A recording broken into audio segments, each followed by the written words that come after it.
ఈరోజు ద్రౌపది స్వయంవరంలోని రెండవ భాగం.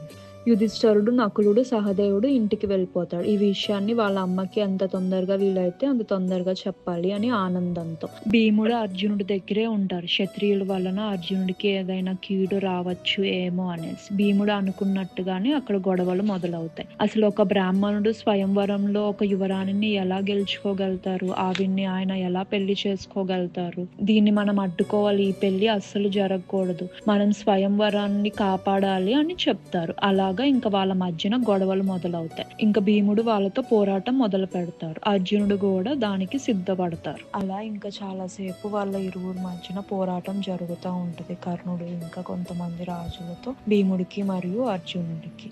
కృష్ణుడు, బలరాముడు ఇంకా కొంతమంది ఆ యువరాజుల్ని శాంతిపరుస్తారు. దాని తర్వాత అర్జునుడు ద్రౌపదిని తీసుకొని బయలుదేరతాడు.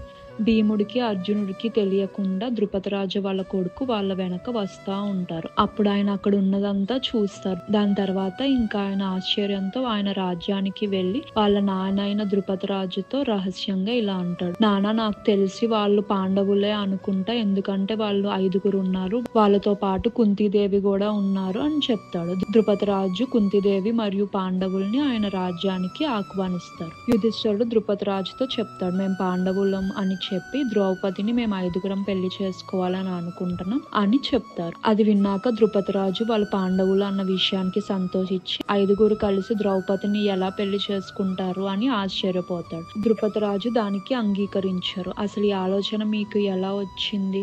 ఇది మన సాంప్రదాయానికి విరుద్ధంగా ఉంది అని అప్పుడు యుధిష్ఠరుడు ఇలాగంటాడు: అర్జునుడు ఎప్పుడైతే ద్రౌపదిని తీసుకొని వచ్చి అమ్మ భిక్ష తీసుకువచ్చామని అంటాడో అప్పుడు మా అమ్మ చూడకుండా 5 పంచుకోండి అని అన్నారు.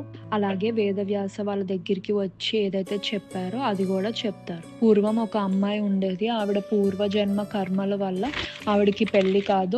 ఆవిడ శివుడికి తపస్సు చేస్తూ ఉంటది. అప్పుడు ఆవిడ భర్త కావాలి అని అలా తపస్సు చేస్తూ ఉండగా శివుడు ప్రత్యక్షమయ్యి వచ్చే జన్మలో నీకు 5 భర్తలు ఉంటారు అని వరాన్ని ఇస్తారు. దానికి ఆవిడ అది ఎలా సాధ్యం తండ్రి అంటే, నువ్వు 5 సార్లు భర్త కావాలి అని జపం చేశావు, అందుకే నీకు వచ్చే జన్మలో 5 భర్తలు ఉంటారు అని చెప్తారు.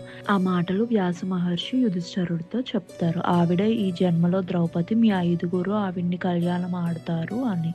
దాని తర్వాత యుధిష్ఠరుడు ద్రుపదరాజుతో ఇలాగంటారు: నేను అర్జునుడితో చెప్పాను, ద్రౌపదిని గెలుచుకుంది నువ్వే కాబట్టి నువ్వు పెళ్లి చేసుకోవాలి అనేసి. కానీ అర్జునుడు నా మాట వినలేదు.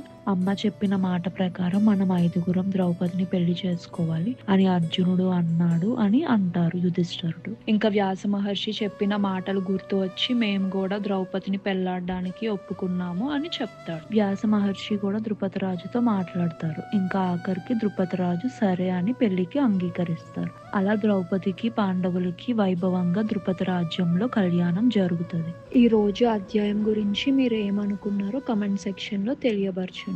రేపటి అధ్యాయంలో మళ్ళీ కలుసుకుందాం.